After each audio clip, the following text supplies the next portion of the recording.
info, pero necesitamos como hacer break en el camino, porque si no, toda la info que tenemos, digamos, nos va a costar como apropiarnos. Así que pensé lo siguiente, vamos a hacer estos primeros 40 minutos, van a tener media hora después entre el Zoom y el Zoom, así que media hora en el medio van a tener para poder hacer lo que les voy a proponer hacer, y después nos vamos a volver a encontrar otros 40 y tantos minutos para ir como desmenuzando algunas de las cosas que necesitamos trabajar, ¿sí? Para ir avanzando.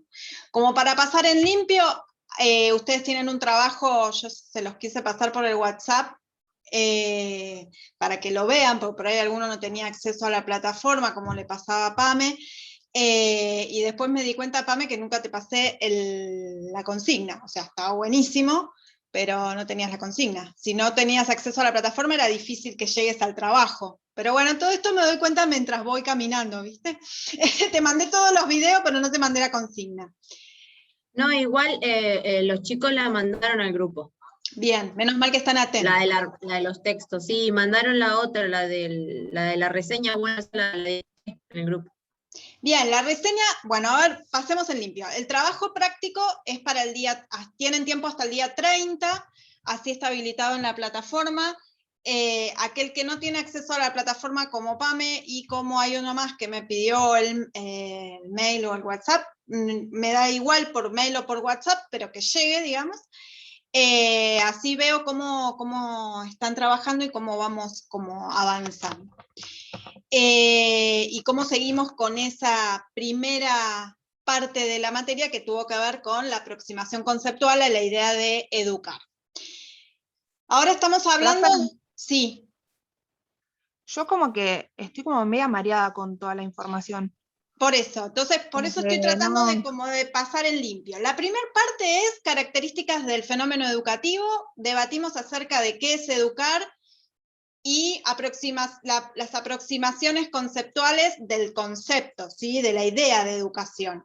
Para eso tienen el capítulo 1 del ABC, el texto de Antelo, notas sobre la incalculable tarea de educar, y todo el material de Carlos Esquiliar, Pedagogías de las diferencias. Digo todo el material porque hay un texto y hay un montón de videos, ¿sí? Eso es la primera parte, lo primero que abordamos y debatimos. Y sobre eso es el trabajo que hay que hacer. Eso, una parte. La otra parte que empezamos a ver antes del encuentro de la semana pasada tuvo que ver con desnaturalizar. Estuvimos trabajando la palabra desnaturalizar para encontrarle sentido a la idea de que la escuela es producto o es una construcción histórica, política, cultural, social de un momento histórico determinado. Esto es lo que estamos abordando ahora, ¿sí? Y es de lo que vamos a trabajar. Para abordar esto tienen el capítulo 2 del ABC, ¿sí? Que trae la idea de desnaturalizar, y ahora la vamos a retomar, y el texto de Pablo Pinó, que es el que vamos a trabajar hoy con más profundidad, y que realmente Pamela aportó al grupo un video que me parece que está bueno, justamente detalla con mucha claridad lo que yo les preguntaba. Había dos preguntitas que yo ya había hecho, y que el video también colabora para poder responderlas, ¿sí? Esto es lo que vamos a abordar ahora.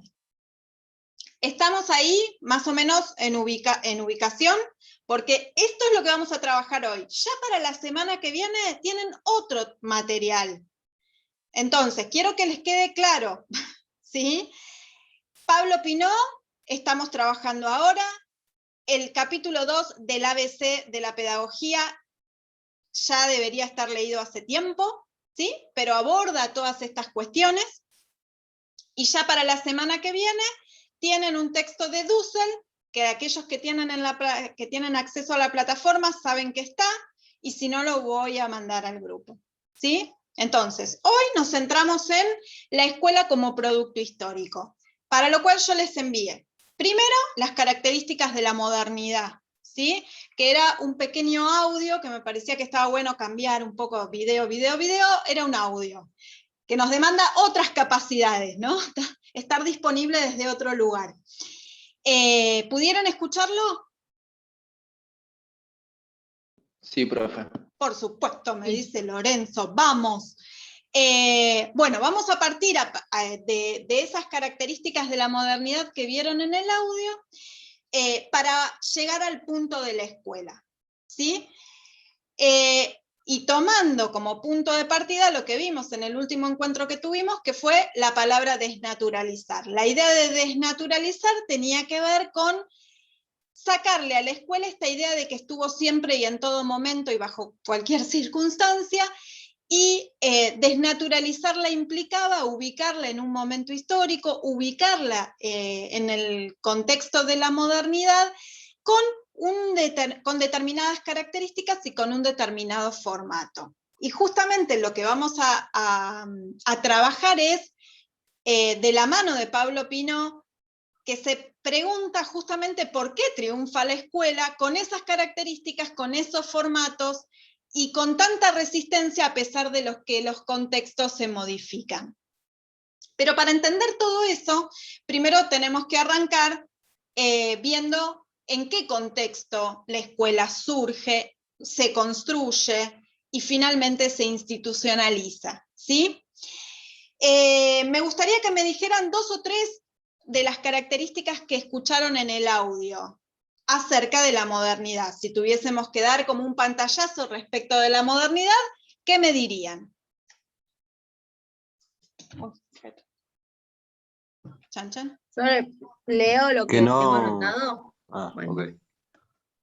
A ver. Dale, Juan, te doy el pie. Dale, Juan.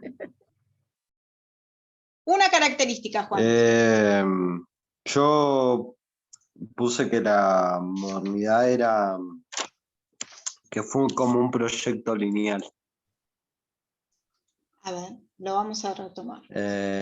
Implícito con múltiples revoluciones. Ahora vamos a ver qué significa. Implícito y de múltiples revoluciones. A ver, ahora lo tomamos, Juan, Pame.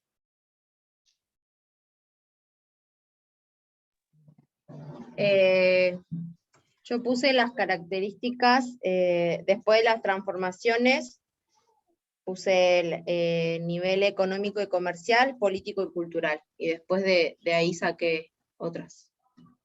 Bien, hay transformaciones, claramente la época de la modernidad viene acompañada o viene caracterizada por una serie de transformaciones económicas y también económicas, sociales, políticas, y también culturales, ¿sí? ¿Cuáles de esas transformaciones son las que podemos destacar?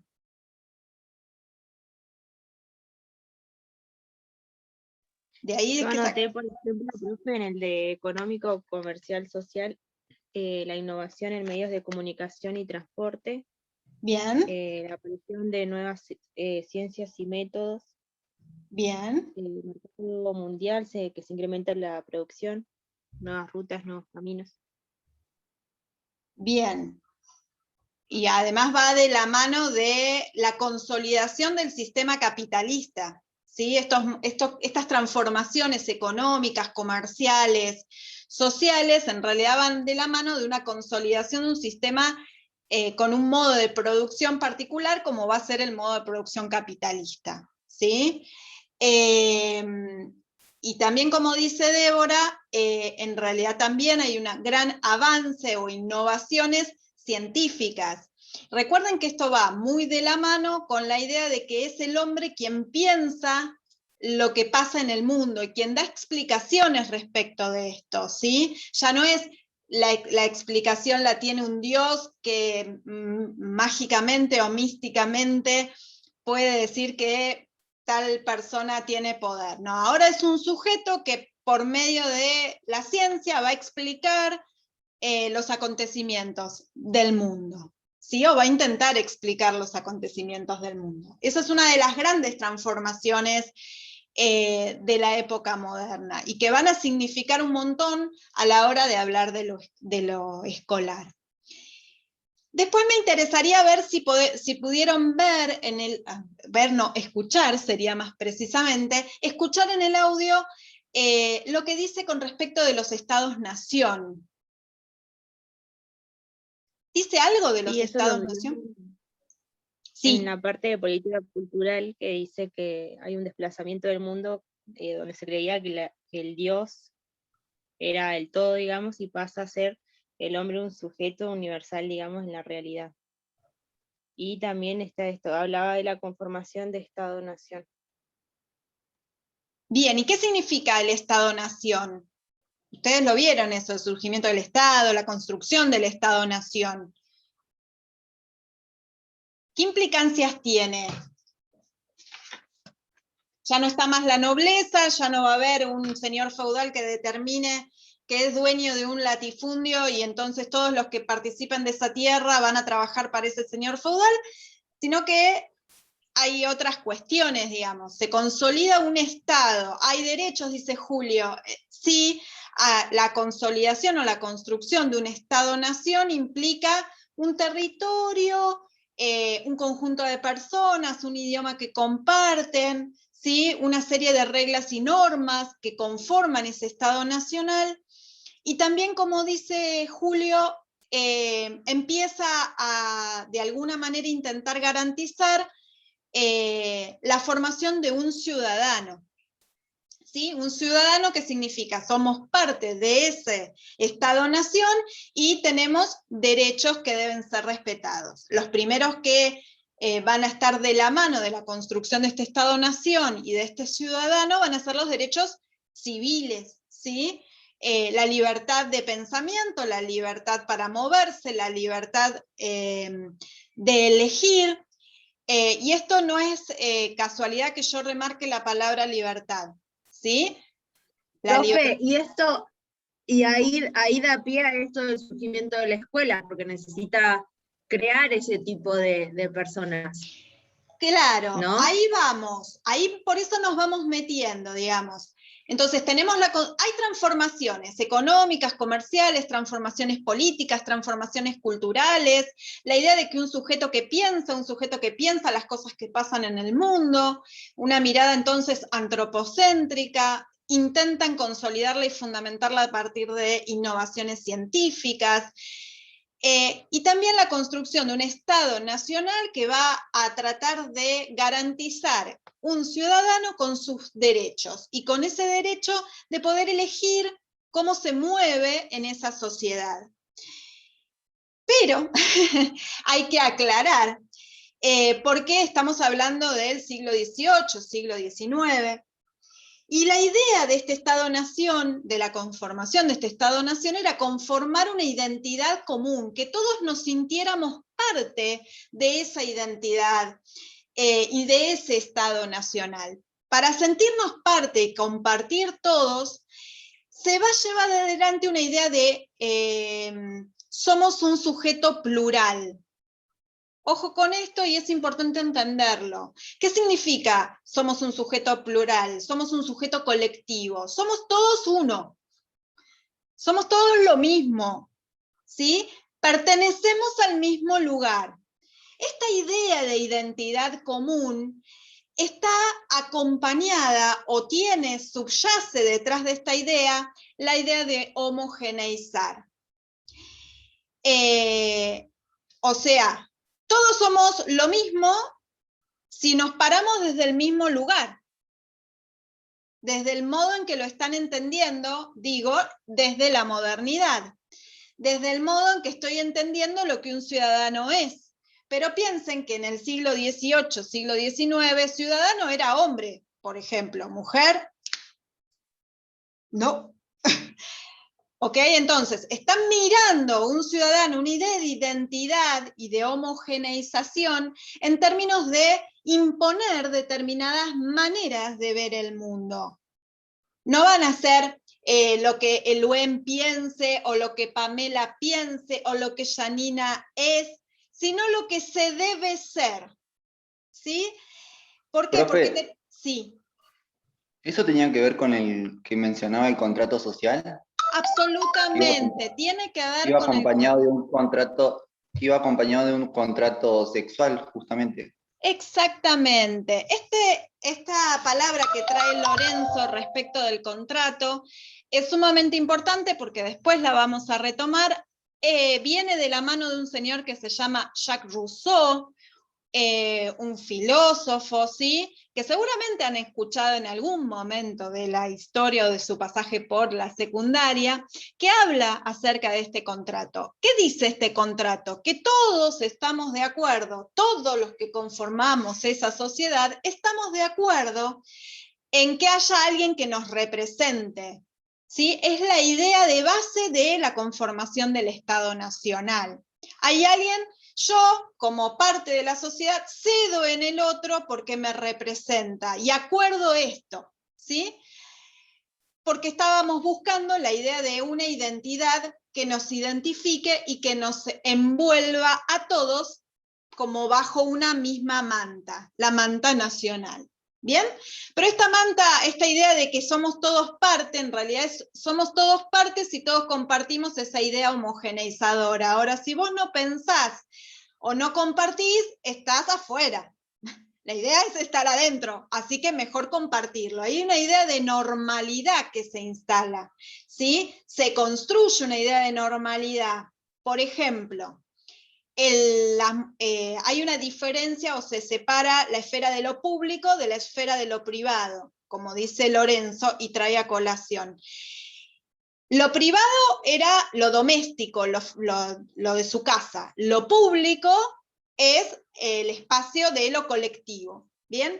Lo público es del hombre, lo privado es de lo doméstico es de la mujer. Eso se instala y se consolida en los roles tanto femeninos como masculinos, ¿sí? Por eso el hombre es quien participa de la vida política, quien participa y puede votar, por ejemplo, y digamos, si entendemos un ciudadano, entenderíamos un hombre, no entenderíamos una mujer en ese momento. ¿Está bien? Entonces, hay unas ideas que se instalan con tanta fuerza que las compartimos como si todos las compartiéramos efectivamente.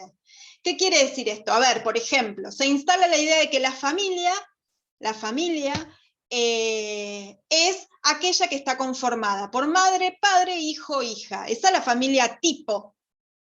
¿Sí? Se instala esa idea de familia e incluso se enseña esa idea de familia. Ahora, ¿todos tenemos esa misma familia? Efectivamente, concretamente, ¿tenemos esa familia? No, por ahí tenemos un abuelo y el papá no está y está la mamá o son dos nenas, ¿sí? Pero la idea de familia tipo se instala con tanta fuerza que ¿qué pasó? Si vos no estabas dentro de esa familia tipo, estabas fuera. La idea de familia es esa. Ahora, si vos tenés otra, es porque vos no tenés la familia que deberías tener. ¿Sí? En realidad es para que se den cuenta cómo se fueron armando estas concepciones culturales que se instalan con la intención de una identidad común.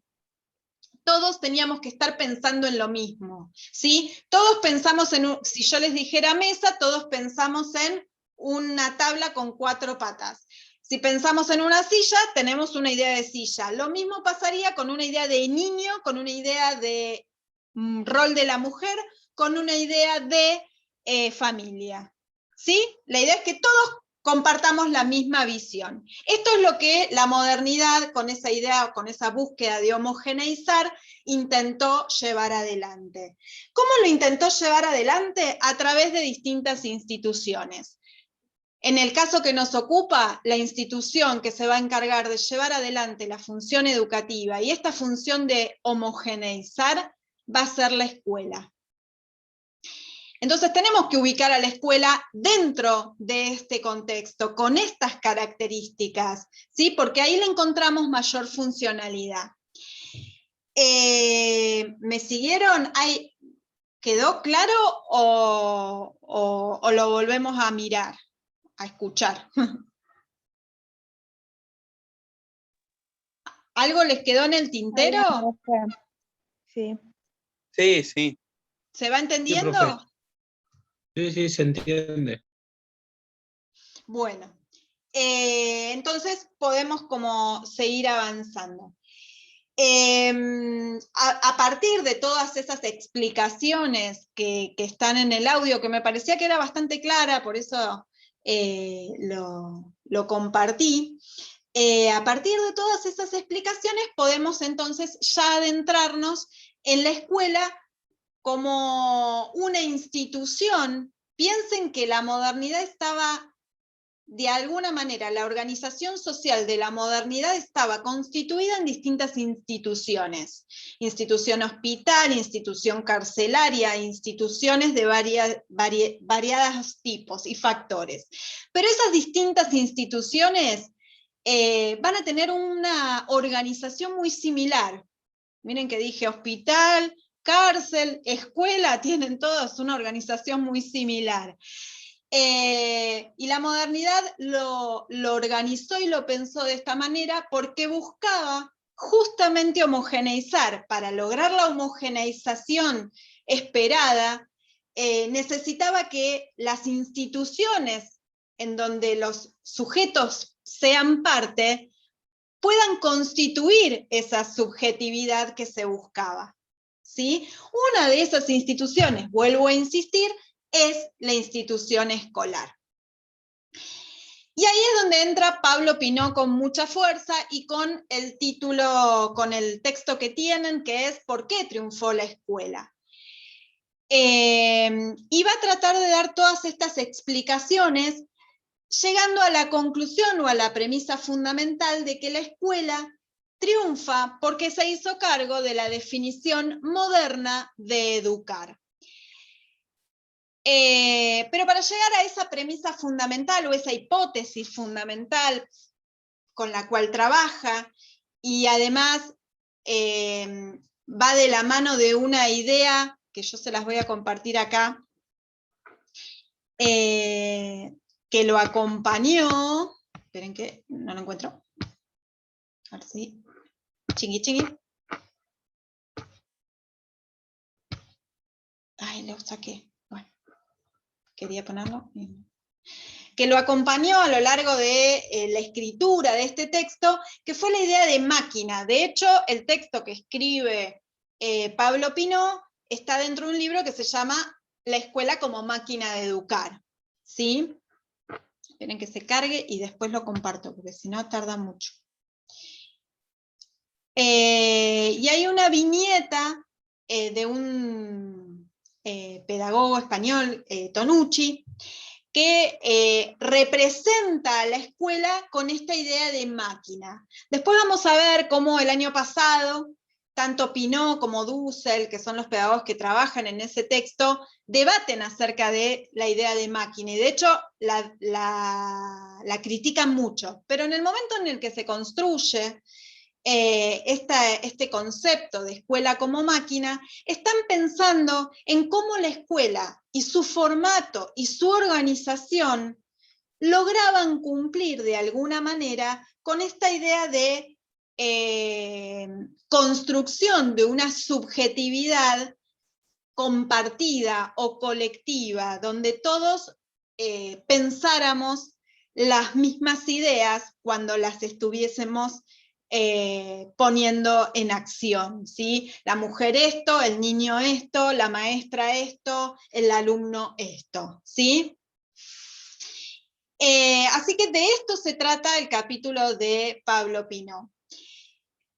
Vamos a trabajar en el cuarto intermedio, le digo yo. En el cuarto intermedio vamos a trabajar con algunas cuestiones, pero sigo y avanzo un poquito más en el texto, y si se percatan a la lectura del texto, aquellos que lo leyeron, van a poder ver que hay una serie de punteos, ¿sí? Que dice homología de la escolarización y otros procesos educativos, dice el docente como ejemplo de conducta, dice un ordenamiento particular de los contenidos, dice uso específico del tiempo y el espacio. Bueno, son 17 o 18. Profe, yo respecto a uno de esos no entendí y lo tengo acá anotado. Perfecto, ahora lo vemos. Ah, ok. La idea es que lo podamos ver, pero sí quiero hacerles la introducción de esos punteos, entendiéndolos, a ver si se ve acá. A ver si ahora se los puedo compartir. Entendiéndolo como que ese punteo, ¿lo ven en pantalla a la imagen? Chiquitita, pero se ve. Ah, no sé si la llegan a ver. Sí se ve. Bien. Esta viñeta es la viñeta de Tonucci. Piensen, esos montón de punteos que están en el texto de Pinault, como si fuera cada uno de los engranajes de esa maquinaria que está representada en el texto de Tonucci, ¿sí? En la viñeta de Tonucci. ¿Sí? Cada una de las partes que enuncia Pinault tienen que ver con una pieza de esta gran maquinaria. Como si la maquinaria tuviese tuercas, tornillos, engranajes que funcionan juntos y dan cuenta de esta gran maquinaria. ¿Para qué? Fíjense, ¿qué dice la viñeta? Si ustedes ven la viñeta, lo primero que vemos es que entran todos, ¿cómo entran?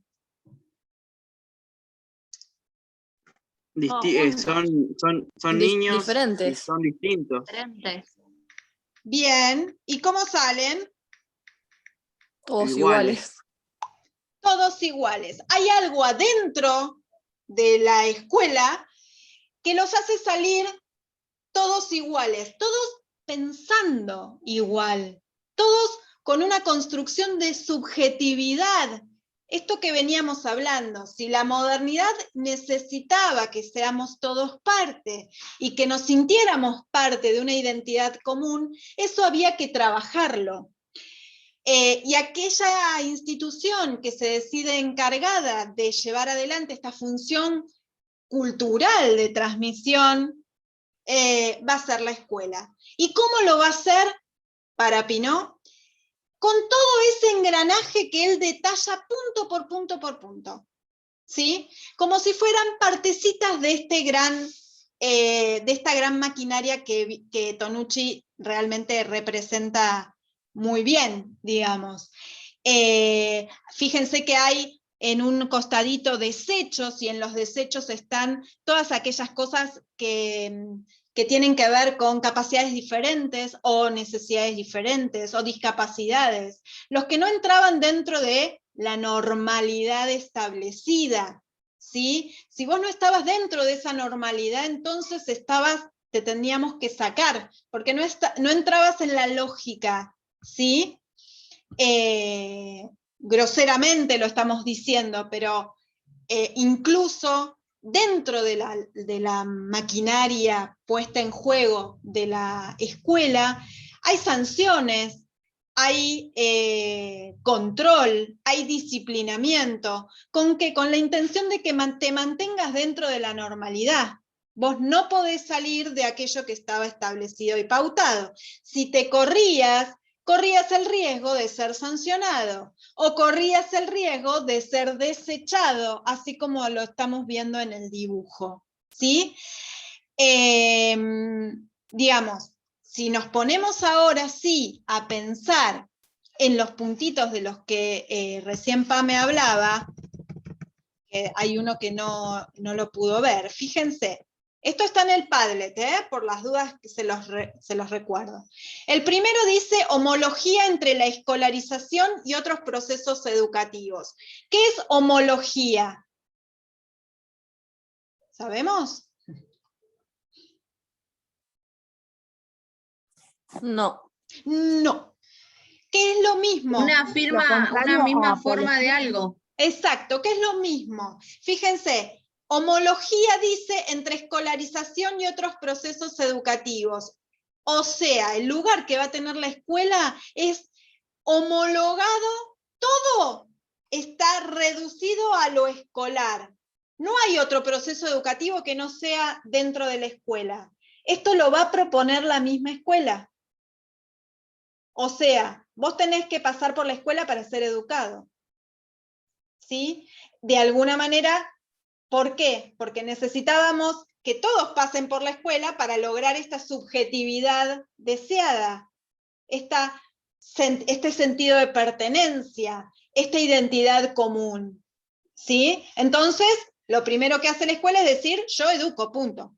No hay otro lugar donde educarse. Vengan acá que yo educo. ¿Bien? 2. Matriz eclesiástica. La matriz eclesiástica refiere a ver, y voy a retomar un poco lo que dijo Juan hace un ratito. Juan dijo algo así como que entendió del audio, y yo te lo voy a aclarar para que no te quede confuso. Dijo que la modernidad era un proyecto lineal. El audio dice al revés, que la modernidad no es un proyecto lineal, que tiene sus idas y vueltas, que va y viene, porque es producto de una construcción histórica, social, política, cultural, y como tal no puede ser nunca un proyecto lineal. Se puede presentar a ella misma como un proyecto cerrado, pero no lo es. Eso es lo que sería un proceso de naturalización, pensar que es un proyecto lineal. Las cuestiones sociales nunca lo son, siempre son dinámicas, siempre son conflictivas, ¿sí? Entonces, el proyecto de la modernidad no es un proyecto lineal. Y como tal, por ejemplo, la matriz eclesiástica, ¿vieron que cuando ustedes entran, alguna vez entraron a una iglesia? Sí, profe. Sí. ¿Qué les pasa cuando entran a la iglesia? ¿Qué ven? Como que tenés que quedarte callado, cumplir un cierto orden, por así decirlo, no puedes hablar en voz alta, qué sé yo, esas cosas. ¿Y el olor? Sí, son todas iguales. Retrocedes como 150 años más o menos, digamos. Más o menos. Pero además, a mí me pasa, no sé a ustedes, pero yo entro a la iglesia y hasta el olor que me envuelve es olor a iglesia. No sé, ese olor es olor a iglesia. Miro para un costado y una imagen, ¿no? Un santo, un Cristo, una virgen. Miro para el otro costado, otro santo, un Cristo, otra virgen. Veo para el otro lado el agua bendita. Todo lo que hay adentro de la iglesia es iglesia. O sea, no lo podría sacar de contexto porque es iglesia. Lo mismo pasa con la escuela. Esa idea de matriz eclesiástica es esta idea que la escuela la vuelve a tomar. Eso creo que en el texto está como uso de espacio social vital. Es como que vos entras a la escuela y todo es escuela. No hay nada que no te remita a escuela. Vos entrás y hay bancos, sillas, patio, escritorio, pizarrón, tiza. Y todo es escuela. Claro. Y hay hasta olor a escuela. Porque estamos acostumbrados además, profe, de que es hace mucho tiempo así. Nunca se terminó de dar una vuelta de rosca en cuanto a eso, ¿no? Con eso que usted decía de lo... Claro, eso que dice Nehuen, con eso de que usted decía de lo lineal, ¿no tiene que ver con esto también, que la escuela como que sí ha modificado en muchas partes, pero en otras no? Piensen, a ver, para que nos ubiquemos, piensen que esta es la escuela del siglo XIX. Este formato, con estas características y estas piezas, con la idea de maquinaria, se instala en el siglo XIX. Después pensaremos, hoy en el siglo XXI, ¿qué pasó con estas piezas? Y si la idea de maquinaria nos sirve, y si alguna de estas piezas se diluyó, o cambió, o no cambió, y estamos en un problema, porque desde el siglo XIX. En principio, lo que nosotros hoy estamos viendo es todo lo que la escuela finalmente se consolidó hacia fines del siglo XIX, así. Se presentó como la única opción de educar, se presenta como esa idea de escuela absolutamente empapada de escuela, el espacio es todo escolar. Va a haber docentes como modelos de conducta, va a haber un uso específico del tiempo y del espacio, va a haber un contenido específico que se va a transmitir, un ordenamiento curricular, hasta un manual. Hasta ese momento no había. La escuela recupera hasta esa idea de, o instala, mejor dicho, no la recupera, la instala, como que es necesario un libro específico para el ámbito escolar. Sí, miren, que lo escribe cada docente de de cada materia, digamos, no se puede sacar de la institución, va, es lo que dice ahí. Exactamente. Entonces, yo lo que quiero es que ustedes lean esas características pensando en el dibujo de Tonucci. Piensen que está describiendo esa maquinaria y tratan de ver en esa maquinaria esos mismos puntos, porque así les va a servir para interpretarlo, ¿sí? Yo les propongo lo siguiente, así después tomamos lo que Pamela me quería preguntar respecto de uno de los puntos, y podemos seguir profundizando en el texto de Pablo Pinó, sobre todo en la primera parte que quiero que quede claro. Yo les quiero lo siguiente, les había pensado dos preguntas. Una es, ahora se las escribo, tranqui, ¿cuáles son las explicaciones que el autor pone en cuestión respecto de la construcción de la escuela? Y cuáles son esos cuestionamientos que él analiza. Y cómo se relaciona con su hipótesis fundamental. ¿Dónde lo van a encontrar esto? En la primer parte del texto. Y en el video que mandé, profe. Sí, entonces. Basta, Pamela. Entonces. Pero te facilité la tarea, si está en el video. Está en el video. Está en el video, es cierto. Pero necesito que hagan el esfuerzo de la lectura de la primer parte del texto de Pinó, y si quieren, me parece que está bueno, el video les va a servir un montón, compleméntenlo, ¿sí? Pero traten de buscar en el texto estas dos respuestas, ¿sí? ¿Cuáles son las explicaciones? Nos estás matando este año, ¿no? ¿Cómo? Nos estás matando a textos este año. Es que yo les dije, viste que avisa no traiciona. Les dije que era intensa. Eso me mezcla toda la información, porque te juro que ayer no entendía más nada, porque era un montón. Tranqui, porque volvemos cada ratito. Pero sí me interesa, ahora les paso las preguntas. Primera parte del texto de Pinó. Se concentran en esa parte junto con el video de Pamela, que está buenísimo. ¿Sí? Traten de dar respuesta. Tenemos media hora les voy a dar. A ver si me expliqué. 7:10, porque son 40. 7:10 abro el Zoom de vuelta. Así nos quedan los últimos 45 minutos. ¿Sí? Concéntrense en la primera parte. Y ahora les mando las preguntas. ¿Es individual o es grupal? No, háganlo solos. Háganlo solos porque quiero ver cómo avanzan. Si no, no avanzamos. Por lo menos esta primera parte avancen solitos. ¿Dale? ¿Listos? ¿Preparados? ¡Ya! Muy bien. Nos vemos 7:10. Escriba las preguntas, profe. Sí, ahora se las digo.